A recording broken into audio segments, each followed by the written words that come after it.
Badan Anggaran DPR kan dan pemerintah menyepakati PNM BUMN untuk era APBN 2022 itu sebesar 38,5 triliun untuk 7 BUMN. Sebenarnya apa sih urgensi PMN untuk BUMN di masa pandemi? Sangat bagus. Kalau kita lihat PMN buat PLN itu kan 5 triliun untuk apa? Listrik masuk desa. Masa kita saja yang di kota-kota dapat listrik, yang di desa nggak dapat. Nah itu PMN untuk PLN untuk penugasan listrik masuk desa. Lalu kita lihat di situ ada Perumnas 1, berapa triliun.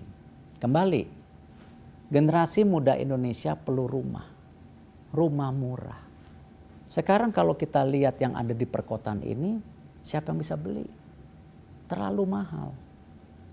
Nah, karena itu kita harus ada keberpihakan daripada membangun perumahan yang affordable, yang bisa dibeli oleh generasi muda masa depan kita. Nah, karena itu kita combine, ya, BTN-nya diperbaiki sebagai fokus mortgage bank, tetapi Perumnas-nya bersama kereta api KAI, fasilitas yang ada di kereta api, itu tanah-tanah yang ada di kereta api, sekarang kita bangunkan tadi apartemen yang affordable, yang terjangkau. Nah, di situ hasil kerjasama apa? Perumnas, kereta api, dan BTN. Nah, tentu PMN itu salah satunya bagaimana memperbaiki permodalan yang ada di Perumnas menjadi bagian penugasan juga.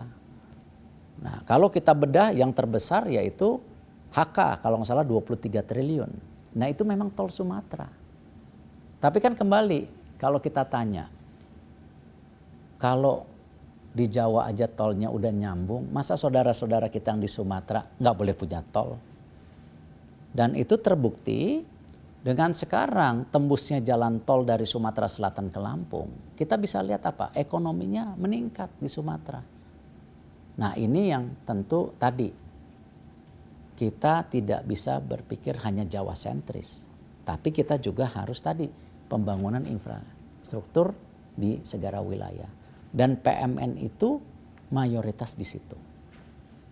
Tapi yang kita ketahui nih, walaupun ini kan saat ini sudah ada restrukturisasi dan holdingisasi pada BUMN ini, apakah sih sebenarnya PNN benar-benar masih diperlukan? Karena kita juga tahu nih beberapa pihak yang kontra dengan PNM ini nih, dan beranggapan PNM belum diperlukan sekarang, Pak Yarik. Ya kembali begini, tadi kan kita sudah paparkan. Restrukturisasi Pertamina, perlu PMN enggak? Tidak. Dan impactnya apa? Pertamina itu nanti revenue-nya $93 miliar tahun 2024. Dan tentu ada dividen nantinya. Tetapi kalau memang penugasan pemerintah, ya itu menjadi bagian tanggung jawab bersama. Dan kerjasama yang dilakukan kami dengan Kementerian PUPR, Perhubungan, dan Menteri Keuangan sangat solid. Karena semua melihat apa? Tadi kita harus memikirkan pasca COVID juga. Yang salah satunya backbone sebuah kemajuan daripada bangsa dan pertumbuhan ekonomi itu karena infrastruktur. Nah ini yang kita sama-sama lakukan. Jadi di era demokrasi yang namanya kritik, saran, saya rasa hal yang lumrah. Justru itu menjadi introspeksi diri kita juga untuk tadi kalau kita membuat kebijakan yang tadi dianggap tidak favorable. Tapi saya yakini dengan kita menjelaskan secara transparan dan datanya kita buka secara transparan, silakan. Nah ini yang saya rasa PMN masih dibutuhkan untuk tadi di sektor-sektor penugasan. Tapi bukan hal yang lain-lain. Kita lakukan itu. Jadi memang dengan PNM ini BUMN dipastikan lebih sehat lagi ya dan berkontribusi lebih baik. Tidak langsung impact kepada BUMN yang memang sudah sehat. Ini memang penugasan. Jadi ini konteksnya mesti dipaparkan dengan transparan. Gitu.